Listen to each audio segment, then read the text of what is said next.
My name's Jeff, and I love beer. I don't just mean that I love to drink it, though.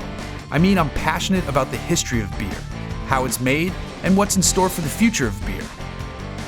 Some might call me a beer snob, but I see it a bit differently. I want to learn about all beers. It's time to go exploring in the world of beer.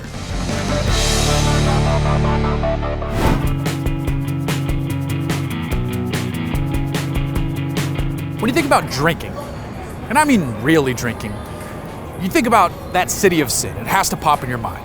Problem is, people come here to get wasted on frozen drinks poured into oversized novelty plastic cups, and you have the endless ping, ping, pinging of slot machines in the background. There was a time when Vegas was a bit classier. Well, mob classy, but still, you had top flight entertainment, you had amazing people, you had legendary locations. It was a wonderful place. Fremont Street is a bit of that in the modern era. Don't laugh at me, you haven't been to Fremont Street in a long time. Now, we're talking about old Vegas meets new Vegas. That's what Fremont Street is. How does this fit into the world of beer? Well, for that, you're gonna have to follow me and find out.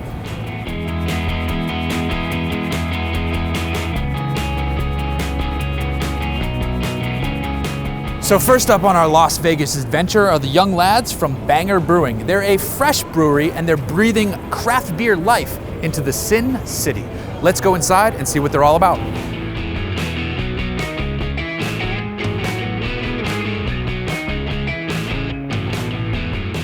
Hey Jeff, how you doing, man? Welcome to Banger Brewing. This is our El Jefe.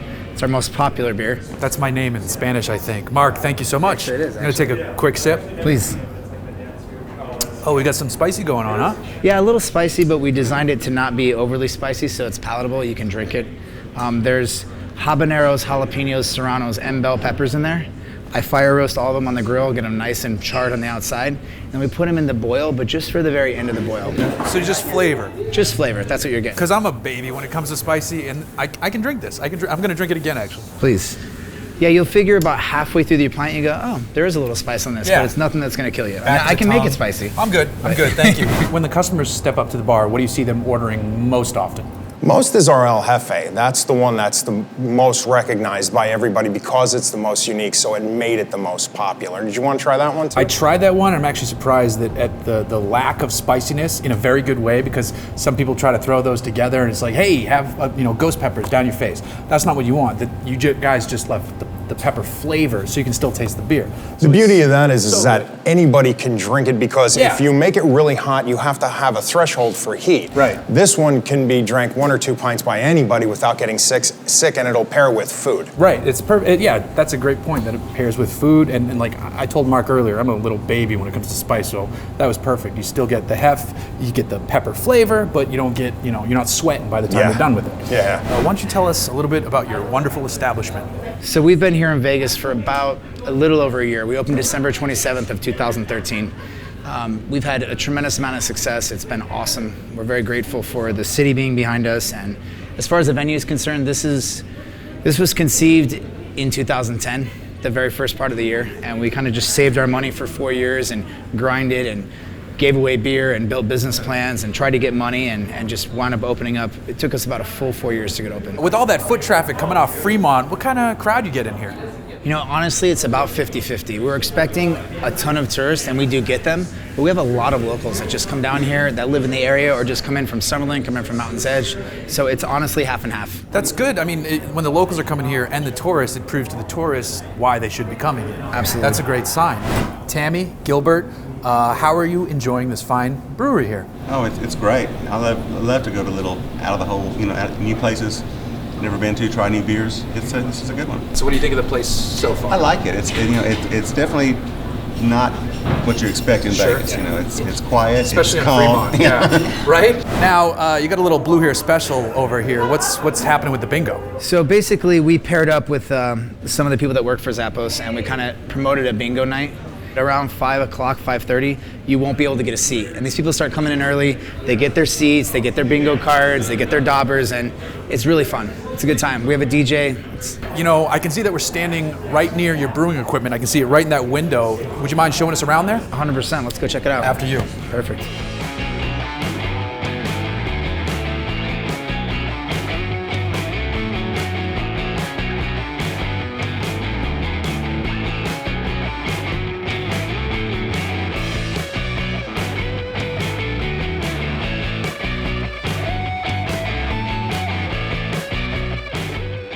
So obviously this is a fantastic room. This is where the wonderfulness of taking ingredients and turning it into stuff your customers are going to love happens. What's the capacity like in here? As far as the system's concerned, it's pretty small considering microbrewing. This is a 3.5 barrel system. We have 5 7-barrel fermenters, so I can pump out around 70 barrels a month. What does a barrel translate to in terms of like gallons? 31.6 gallons. Okay. What do you make in here that you would say is like the crowd favorite? The El Jefe is the crowd favorite, and then the Hop Bang Boom. This Jefe specifically? Yep. That's our best-selling beer, and then the Hop Bang Boom, which is our IPA, that is the next. And it's basically, it's a very complex IPA, lots of specialty malts in it, and then we dry hop it at the very end with Simcoe and Citra. So very popular hops. Sure. We do about 4 pounds of each, and that's a lot for something this small. So is it like super San Diego, California style, like in your face, or is it? It is, but everything we create, we try to find balance. So you're gonna hit, that nose is gonna be in your face, the citrus, the pine, but you're gonna taste it and you go, oh, this isn't overly hoppy. It's not too bitter. What are you drinking? I'm drinking the more Cowbell. It was the freshest brew coming out of here, so I said that's for me. And Cowbell, I mean, you can't go wrong with a Christopher Walken influenced ale. Exactly. Right? Gotta have more. What do you think?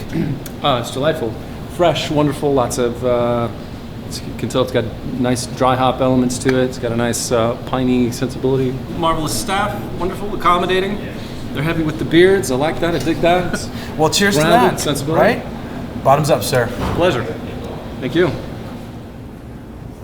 Thank you for giving me this awesome spread of beer. If you don't mind, I'm going to sit here for a little bit and finish these delicious little tasters and enjoy your ambiance. Sure, you let me know when you're ready for a full pint. Thank you, sir. Absolutely. Right. Well, I hope you guys enjoy your beers. Have a good conference. Thank you. Thank you so much. Cheers. Let's bottoms up a little bit. There you go. Right off the bat, we're off to a good start. We've just stepped off Fremont Street already. We're finding amazing beer. We've talked to the owner. We've talked to a bartender. We've talked to customers. It's their first time here. They already love this place. I am in love with this beer, but we've got much more beer to explore here in Las Vegas. Sometimes it's good to step away from the lights of Fremont. In fact, it's good to get out of town a bit, which is why we've made our way to Henderson, Nevada. And this is the You Bottle It Homebrew Supply Store. Inside is the owner, Gary, and he runs this place, which means he's the man that I need to talk to.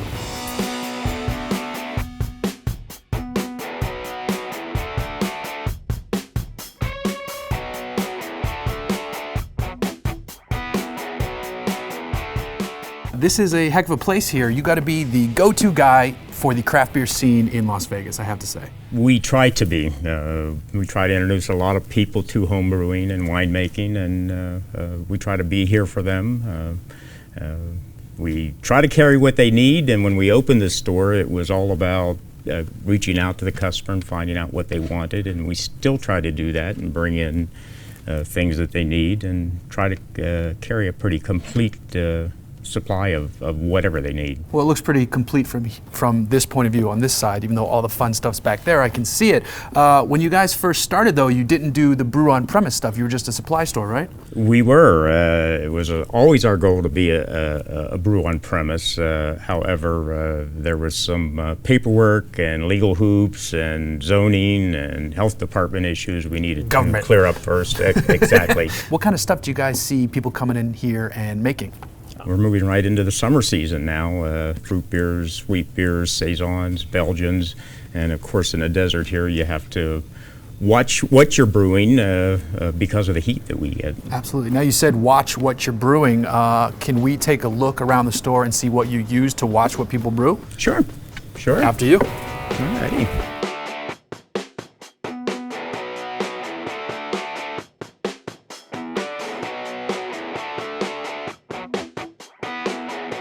So the heart of any good beer is, besides water, all the special ingredients, and we're surrounded by it. What do we got going on around us? These are the grains for the more advanced brewers, the specialty barley.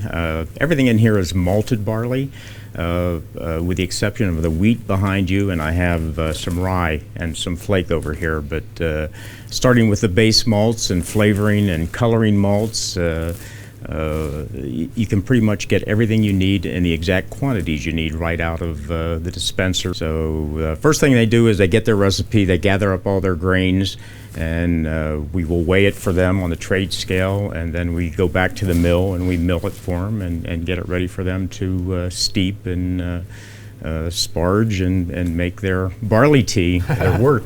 So someone comes in, do you have a bunch of recipes for them to say someone comes in and doesn't know what they want? We have several books with recipes, classic clones. I also have Beersmith on the computer, where they'll come in and actually sit down on Beersmith and they'll look up recipes or build recipes or tweak their own recipes, and so we have literally hundreds and hundreds of recipes. We have 60 to 70 varieties of hops at any given time, along with a full supply of liquid yeast, white labs, Y yeast, as well as a lot of dry yeast. Now, when someone comes in and wants you to teach them how to make their beer, where does that take place? Well, it actually takes place both in the store and in the back. We actually start out here, and during the process, I'll usually have a couple beers in the refrigerator. We'll taste them, and then we'll taste some of the hops, or taste some of the grain. We'll taste some of the barley, so they can actually chew on it and taste it and feel it and see how that changes up the beer.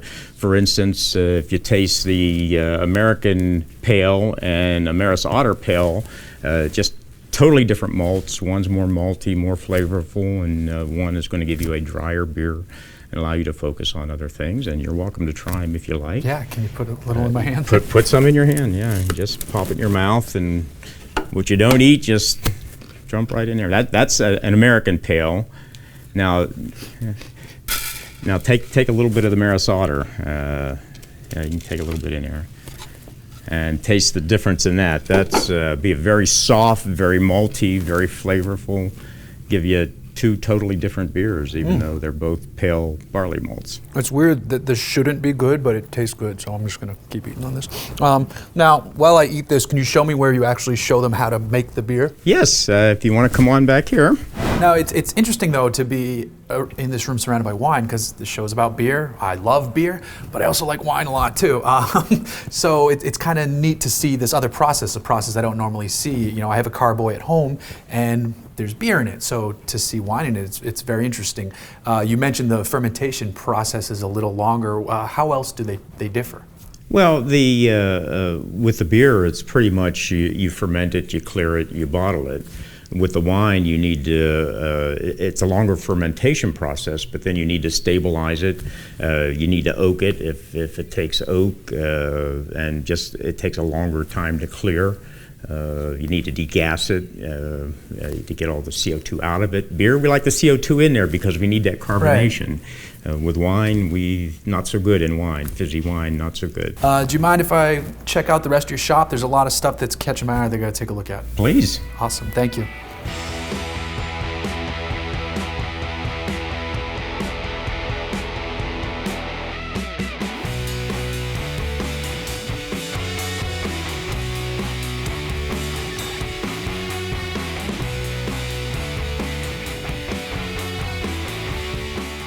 Gary and Ann, you guys have a wonderful place here. I learned a little bit more about wine than I expected to, but I also learned a lot about beer, which is always a good thing. Thank you so much. But we have more beer to see in Vegas, so I'm gonna hit the road to our next destination. Sometimes in life you find yourself heading down one path, but realize maybe it's time to change gears. That's what happened to the folks behind me. They started with the brew pub, but soon realized, let's get rid of the food, it's time to focus on the beer. Goodbye chicken wings, hello better brews. Let's go see what this place is all about.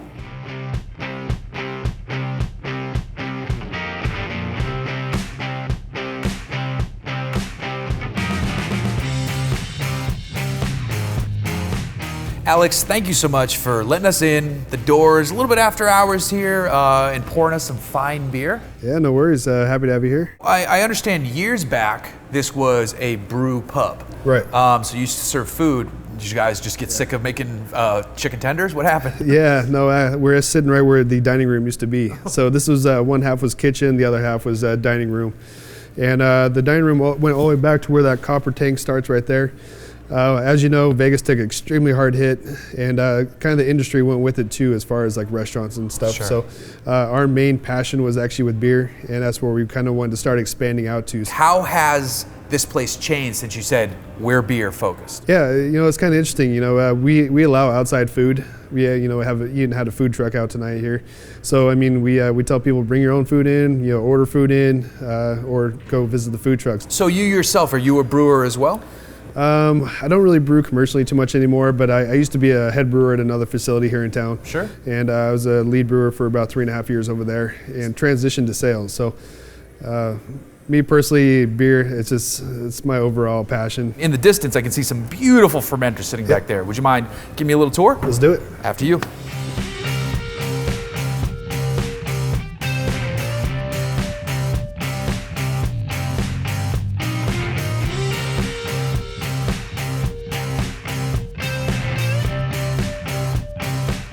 So, as someone who brews 5-gallon batches, and I've said this before on the show, but it doesn't matter, it never gets old. This part of your brewery is awesome. This is where it all goes down. This is so cool. And magic happens. You guys got some big ass tanks. Yeah. These are 40, you said? 40 barrel fermenters, so yeah. Whew. What do we got going on in these right now? Anything?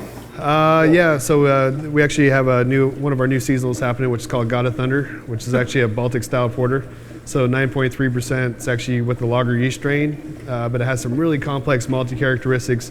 Again, you're going to get some of those figs and prunes, but it has like a nice deep chocolate characteristic to it too. With a porter, even at 9.3, it should drink really well. And it's funny you call it God of Thunder, because as a home brewer, to see my little thing bubbling with the yeast and the activity going on, this is industrial strength overflow right here, and it is so awesome to see. That is so cool. Industry-wise, it's not really that big of a system. We're on a 10-barrel system right now, which does 310 gallons at one time.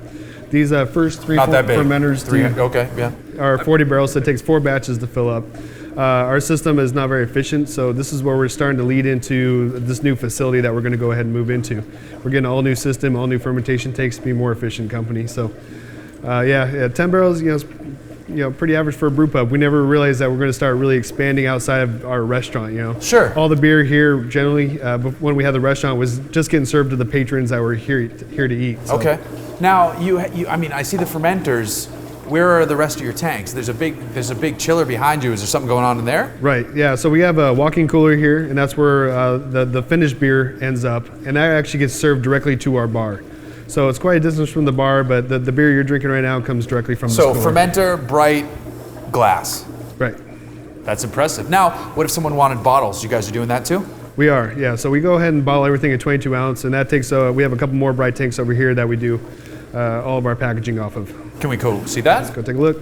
Excellent.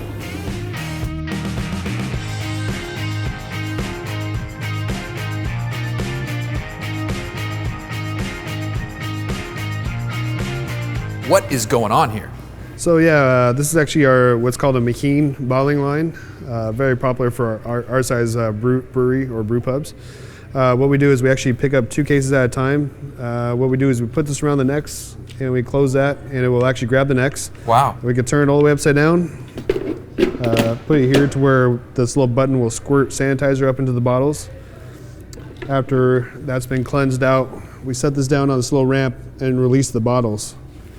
We have this little slot that comes out, and we'll push the bottles forward as it keeps going. These pins come down, and they'll go right directly into the bottle. They actually will put carbon dioxide into the bottles to evacuate all oxygen, because oxygen is bad for finished beer. And then they fill the bottles up. We want to kind of overfill just a little bit so we're able to cap on foam. Okay. So the crowns come down this little area, down these little slots, and we'll actually stamp right on top. The bottles get pushed forward again, and then the water will spray off the bottles to get any residual beer right off. We have another guy kind of picking it up on this end to go ahead and dry them off. This is amazing. So far it should be pretty clear that the Las Vegas craft beer scene is booming. There's a place where you can brew your own beer. There's a place right on Fremont Street making killer beer. And then we got a behind the scenes after hours tour of a wonderful brewery that's ready to explode. In fact, I think a lot of them left early, which is one of the perks of when this place shuts down, is taking some beer to go.